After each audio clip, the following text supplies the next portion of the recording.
So first question में जो यहाँ पे गिवन है आपका, ठीक है, find the value of k for which जो लाइन जो आपका है k minus 3x minus 4 minus k square y, ठीक है, is parallel to the x axis, parallel to the y axis and passing through the origin. यानी कि किस value के लिए इन तीनों कंडीशन को सेटिस्फाई करेगी। तो फर्स्ट अगर हम सबसे पहले बात करें, जो इक्वेशन गिवन है, इक्वेशन क्या है स्ट्रेट लाइन का, k minus 3x minus 4 minus k square y plus k square minus 7k plus 6 is equal to 0। ठीक है, अब जरा याद कीजिए कुछ थ्योरी पार्ट जो आपने पढ़ा था कि अगर कोई स्ट्रेट लाइन है ax plus b y plus c is equal to 0, ठीक है, तो इसका स्लोप क्या होता था, y2 minus y1 upon x2। तो स्लोप याद करो, स्लोप हम निकालने का फॉर्मूला हमने क्या किया था, minus of a upon b, ये स्लोप था ना, माइनस ए अपॉन बी। तो इस फॉर्मूले का अगर मैं यूज़ कर लेता हूँ यहाँ पे और मैं इस लाइन का स्लोप निकाल लूँ, क्या होगा, स्लोप निकल के आएगा एम इक्वल टू, यहाँ पे ए की वैल्यू क्या है, इस इक्वेशन से अगर मैं के माइनस 3, ठीक है, बी की वैल्यू क्या है minus bracket 4 minus k square, clear, and सी की वैल्यू क्या है आपको, के स्क्वायर माइनस 7k प्लस 6। तो उस केस में एम इक्वल टू क्या हो जाएगा, माइनस ए अपॉन बी। तो माइनस ए की वैल्यू यहाँ पे क्या है,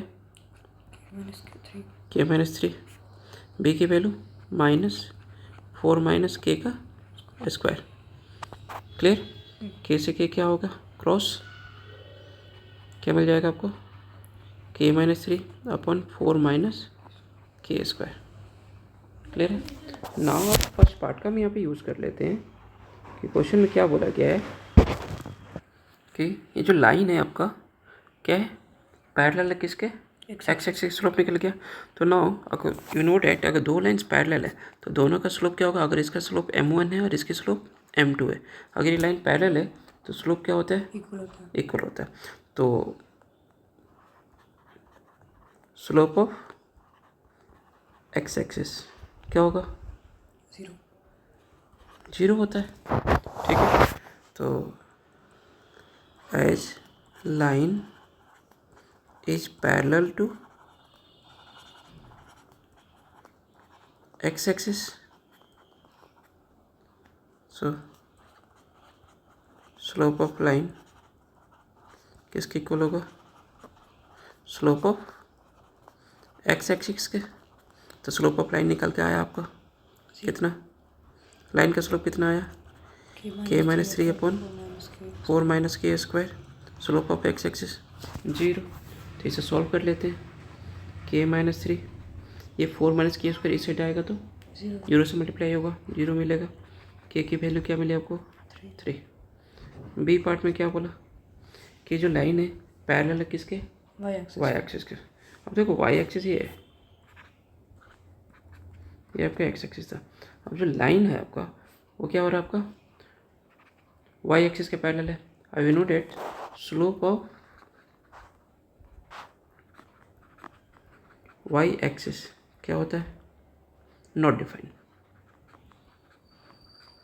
क्यों, क्योंकि थ्योरी में आपने ये पढ़ा था कि कोई भी स्ट्रेट लाइन का जो स्लोप होता है, हम देखते हैं पॉजिटिव एक्स एक्सिस के साथ कितना एंगल बना रखा है, tan of that angle m equal क्या था, tan ऑफ डैट एंगल, ये क्या कहलाता था, स्लोप कहलाता था। तो वाई एक्सिस तो पॉजिटिव एक्स एक्सिस के साथ कितना एंगल बनाया है, 90 डिग्री। उस केस में जाए इस पर tan 90 क्या हो जाएगा, नॉट डिफाइंड। तो स्लोप ऑफ वाई एक्सिस क्या होता था, डिफाइंड नहीं होता था। बट यू नो tan 90 की वैल्यू क्या होती है, नॉट डिफाइंड का मतलब क्या हो गया, इन्फिनिट, है ना। क्यों, क्योंकि tan 90 इसको हम क्या लिखते हैं, sin 90 अपॉन cos 90, और sin 90 की वैल्यू 1 होती है, cos 90 की वैल्यू 0, 1 को 0 से डिफाइन करेंगे तो क्या मिलेगा, इन्फिनिट। तो उस केस में चलिए, तो स्लोप ऑफ वाई से नॉट डिफाइन मतलब इन्फिनिटी वैल्यू देगी। तो now as line is parallel to, अब इस केस में किसके पैरेलल है? Y axis. Parallel to y axis. तो अगेन स्लोप ऑफ लाइन किसके इक्वल है? Slope of y axis. क्योंकि दो लाइन पैरेलल होता है, दोनों का स्लोप क्या होगा? इक्वल होगा। Y axis slope of line क्या निकल कर लाया था आपने? k-3/4 minus k square. Slope of y axis infinite है ना। अब मुझे एक बात बताइए, ये जो क्वांटिटी है k-3/4 माइनस के स्क्वायर, ये इन्फिनिटी वैल्यू कब देगा?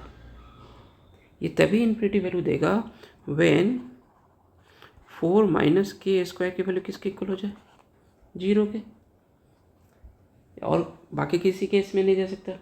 इन्फिनिटी तभी हो सकती है, नॉट डिफाइंड तभी होगा जब 4 माइनस के स्क्वायर की वैल्यू क्या हो जाए? 0 हो जाए। तो उस केस में के square minus k square equal to क्या मिला? -4। सो के square equal to 4।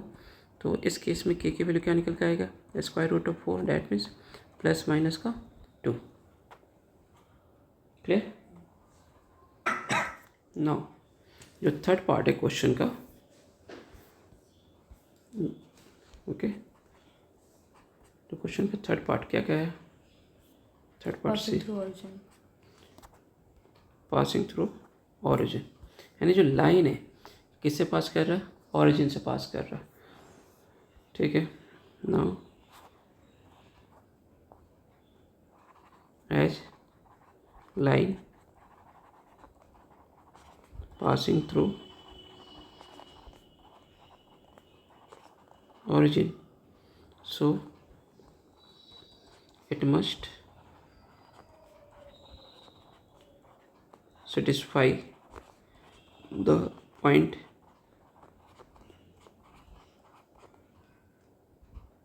Zero zero satisfy करेगा। सो इक्वेशन क्या था आपका? k-3 x minus 4 minus k square plus k square minus 7k plus 6 is equal to 0। ये ऑरिजिन को सेटिस्फाई कर रहा है, यानी 0 0 पुट कर सकते हैं, यानी x एंड y की वैल्यू क्या पुट करेंगे यहाँ पे? 0 0। ठीक है। तो k-3 into 0 minus 4 minus k square into 0 plus k square minus 7k plus 6 is equal to 0। ये वैल्यू तो 0 हो गया है ना, ये वैल्यू 0, ये वैल्यू 0, और क्या बचेगा? K square minus 7k plus 6 equal to 0। Quadratic equation बन गया आपको। इसको हम सॉल्व कर लेंगे बाय फैक्टराइजेशन मेथड से। -7 है, तब देखो फर्स्ट और लास्ट का मल्टीप्लिकेशन क्या मिलेगा? 6k square. 7 को ब्रेक करेंगे, 7 को मैं क्या लिख सकता हूँ? -6 + 1, 6 + 1 7 मिलेगा। 6 × 1 फर्स्ट और लास्ट का प्रोडक्ट के बराबर। तो इसे लिख लेंगे, मल्टीप्लाई कर दो इसे, -6k प्लस 6 इक्वल टू 0। इन दोनों से कॉमन हो जाएगा k, क्या मिलेगा? k-6। यहाँ -1 कॉमन कर लेते हैं, क्या मिलेगा? k-6 equal to 0। So k-6 common क्या बचा? k-1। ठीक है। So now k-6 equal to 0, k की वैल्यू क्या मिलेगी? 6 and k-1 equal to 0, k की वैल्यू क्या मिलेगी? 1। तो यहाँ पर दो वैल्यू आ गई थर्ड केस के लिए, 6 और 1। That's your answer. क्लियर?